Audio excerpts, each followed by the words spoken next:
Meghan Markle and Prince Harry's new statement over the row between U.S. commentator Joe Rogan and Spotify has sparked calls for the couple to walk out of their multi-million podcast deal with the audio streaming company.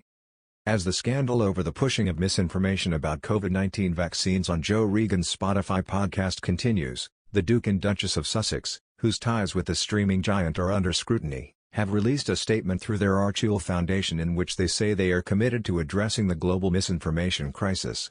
In response, Meghan and Harry have been told to put their money where their mouths are.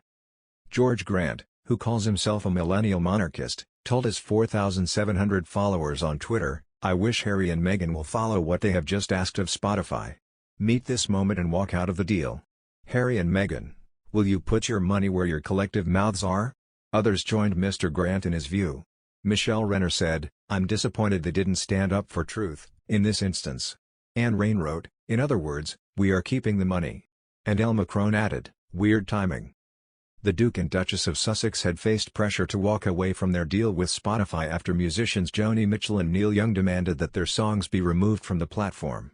The singers were angered by the alleged spread of COVID vaccine misinformation on the Joe Rogan Experience podcast on Spotify, and said false claims over the jabs risked putting lives at risk.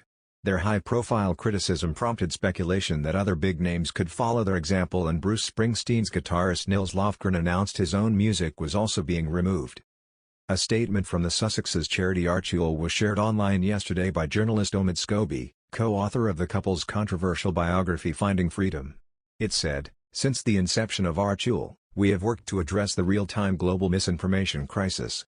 Hundreds of people are affected by the serious harms of rampant mis and disinformation every day. Last April, our co-founders began expressing concerns to our partners at Spotify about the all-too-real consequences of COVID-19 misinformation on its platform. We have continued to express our concerns to Spotify to ensure changes to its platform are made to help address this public health crisis." Harry recently blamed mass-scale misinformation for vaccine hesitancy and hit out at news and social media platforms for peddling lies about vaccines. He has described online misinformation as a global humanitarian issue. He and Meghan signed a multi-year deal with Spotify worth a reported £18 million in 2020, saying they were citizens of the world who wanted to elevate underrepresented voices. But so far they have only produced one episode of their podcast, a 33-minute holiday special featuring Sir Elton John and James Corden. The Joe Rogan Experience was the most popular podcast on the platform last year despite ongoing criticism that it featured false claims about COVID. Rogan, a U.S. comedian, has suggested that younger people do not need to take the vaccine.